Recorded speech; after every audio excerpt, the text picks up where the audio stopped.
बोलिए श्री कृष्ण भगवान की जय। बोलिए श्री कृष्ण भगवान की जय।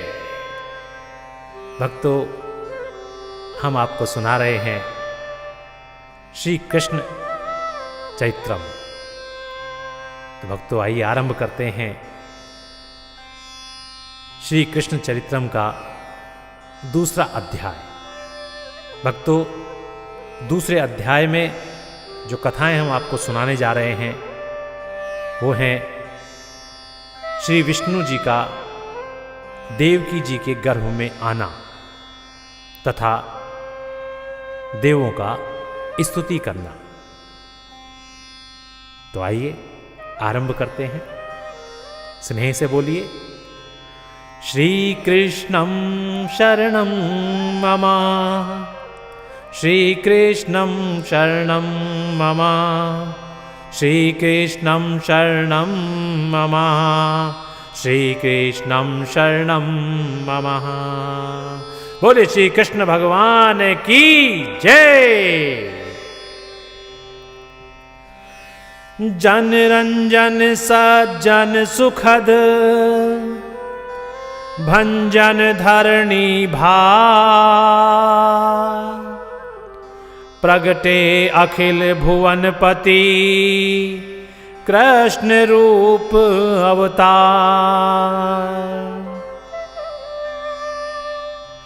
जेहि विधि कियो निहाल, नंद यशोदा महरी को, सोई सब कहों बुझाए।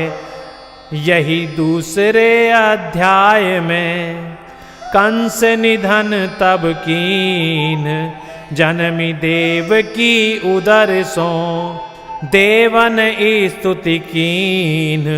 प्रभु प्रगट्यों भूभार हर। बोलिए श्री कृष्ण भगवान की जय। श्री सुखदेव जी महाराज बोले,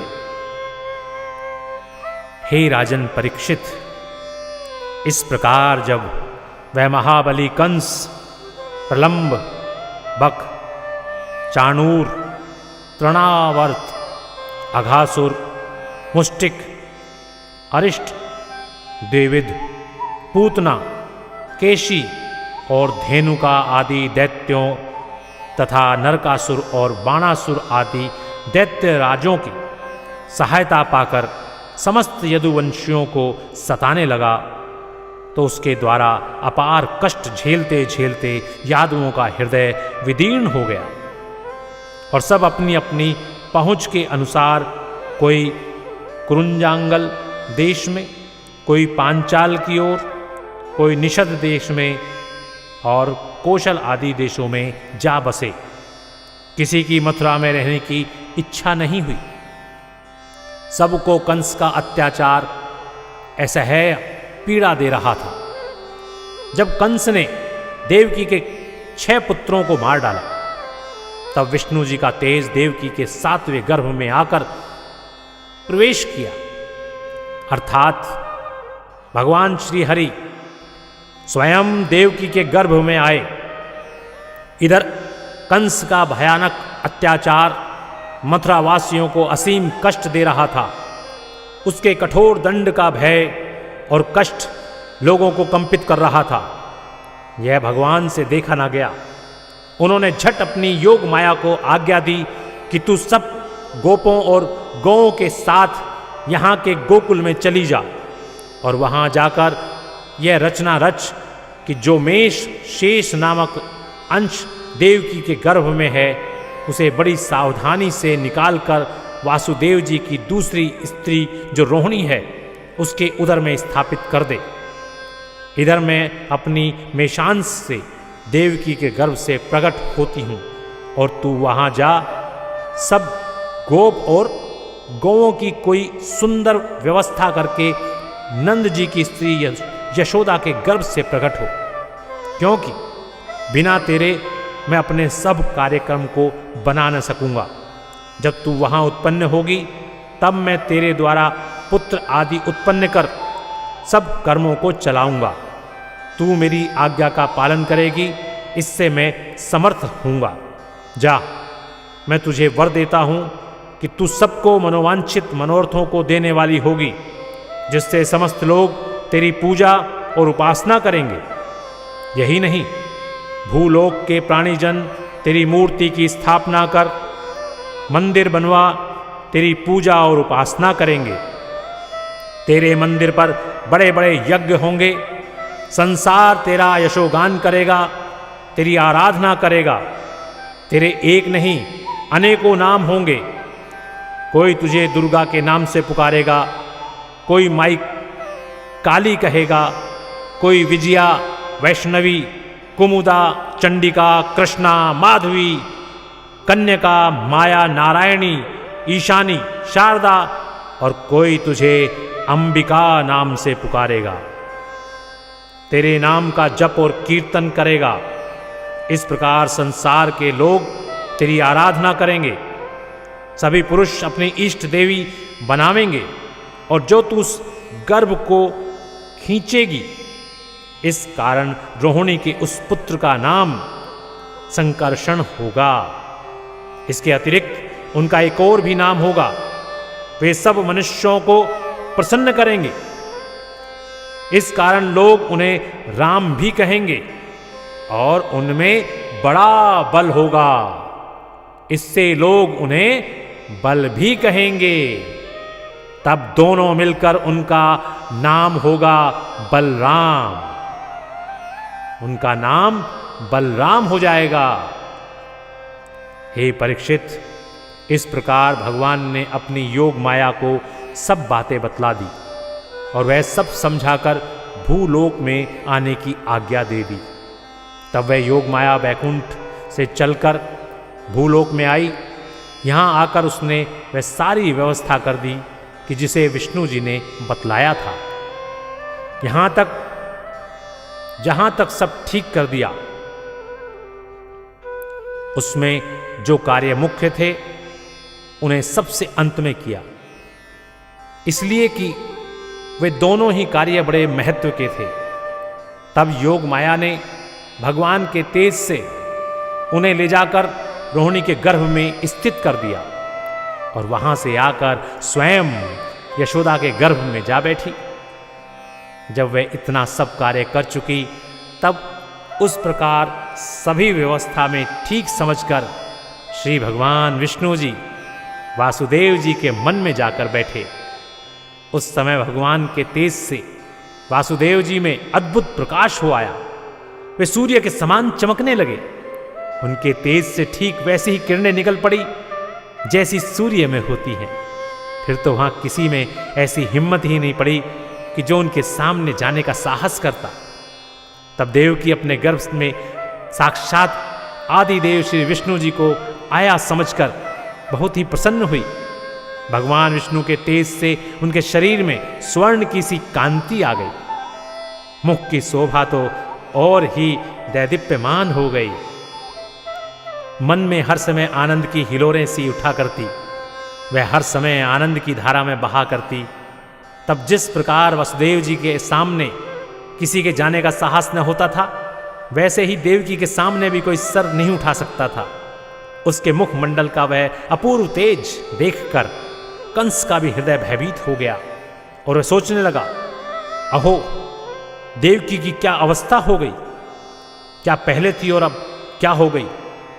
उसके मुख मंडल पर तो ऐसी कांति मैंने कभी नहीं देखी कि जैसे दैदीप्यमान शोभा आजकल उसके चेहरे पर देख रहा हूं। सहसा इतना परिवर्तन कुछ समझ नहीं पड़ता।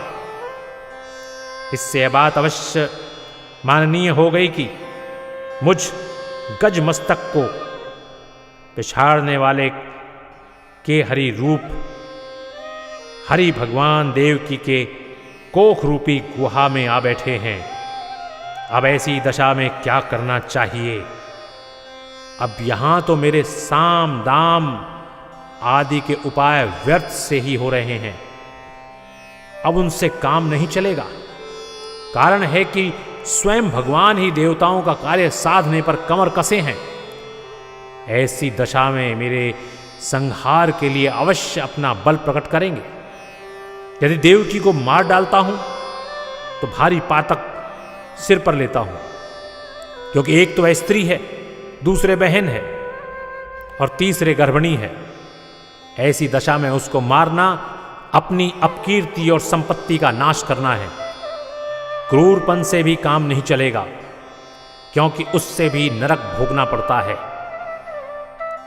राजन, इस प्रकार की चिंता करता हुआ वह कंस श्रीहरि की बाढ़ जोहता हुआ अपना दिन व्यतीत करने लगा। उसे उठते बैठते, खाते पीते, सोते जागते 8 पहर श्रीहरि की ही चिंता लगी रहती। हर समय वह इसी विचार में निमग्न रहता कि भगवान विष्णु अवतार लेकर मुझे मारेंगे। तब इस प्रकार भगवान विष्णु का ध्यान रखने से उसे चारों ओर प्रत्येक कार्य में पल पल पर जनार्दन कृष्ण का ही आभास मिलता। सारा संसार उसे कृष्ण रूपी ही दिखलाई पड़ता।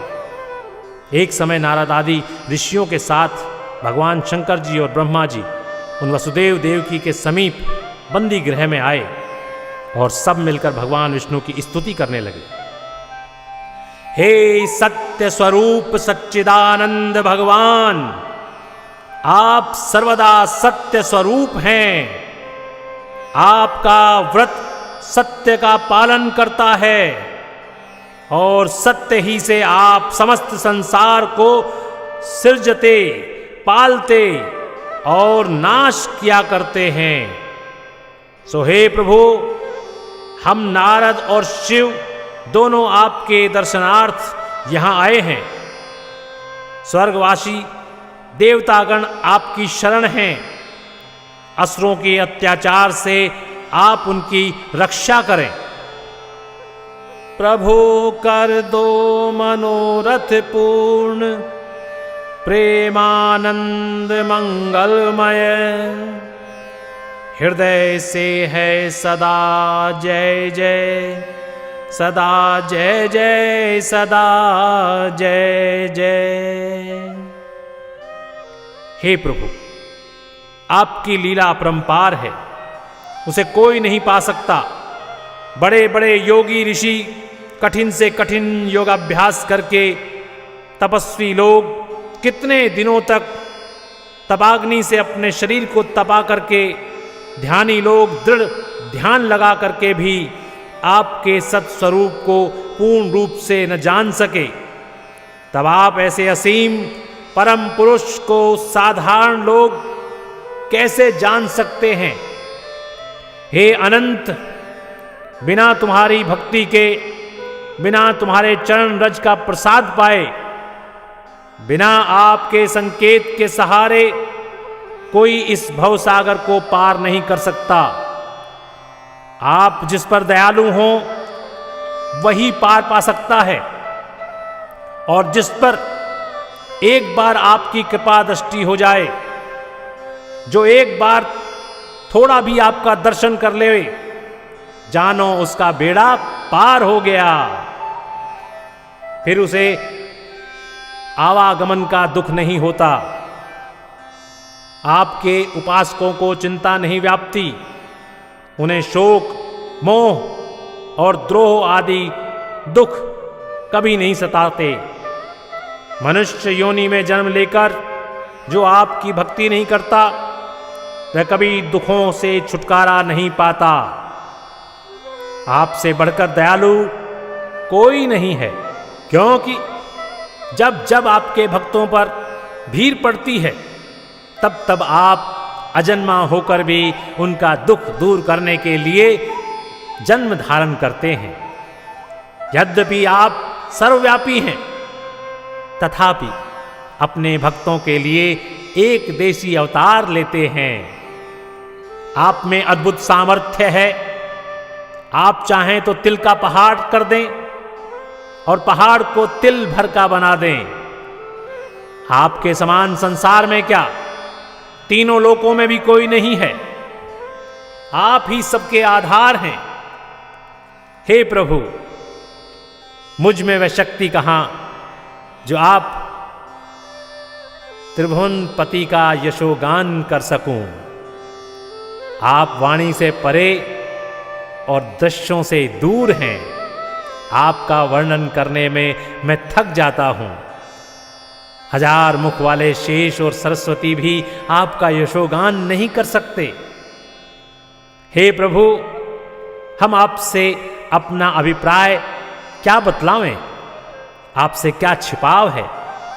आप तो सर्वांतर्यामी और घट घट की बात को जानने वाले सर्वज्ञ हैं।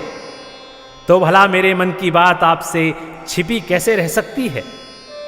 अतः हे दयासागर, सुख सिंधु, अब देर न कीजिए और शीघ्र ही पृथ्वी का भार हरण कर अपने प्रिय भक्तों की रक्षा कीजिए।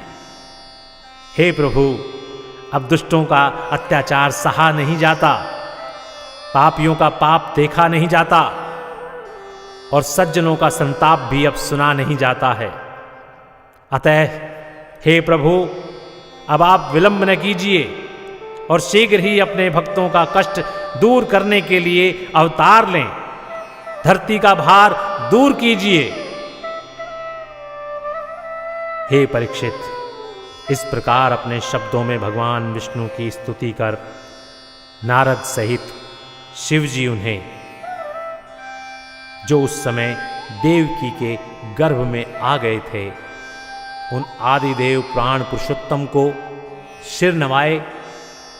फिर देवकी से कहा, हे माता, यह बड़े प्रसन्नता की बात है कि जिन श्री हरि ने पहले राम रूप से अवतार लेकर महापापी रावण का वध किया था, वही भगवान श्याम सुंदर हम देवताओं का कल्याण करने के लिए अब तुम्हारी कोख में आए हैं। अतः अब तुम कंस से कुछ न डरो, साक्षात भगवान ही तुम्हारे पुत्र होकर आए हैं। यह कंस को मारकर सब यदुवंशियों की रक्षा करेंगे। श्री सुखदेव जी कहते हैं, हे राजा परीक्षित, इस प्रकार देवकी से कह और उसके गर्भ में स्थित श्री हरि भगवान श्री कृष्णचंद्र की स्तुति कर नारद, ब्रह्मा और शिव आदि सब देवता अपने लोक को चले गए और सभी श्री कृष्ण भगवान का जप करने लगे। श्री कृष्णं शरणं मम, श्री कृष्णं शरणं मम, श्री कृष्णं शरणं मम, श्री कृष्णं शरणं मम। प्रिय भक्तों, इस प्रकार श्री कृष्ण चरित्रम का यह दूसरा अध्याय समाप्त होता है। स्नेह के साथ बोलिए श्री कृष्ण भगवान की जय, बोलिए कन्हैया लाल की जय।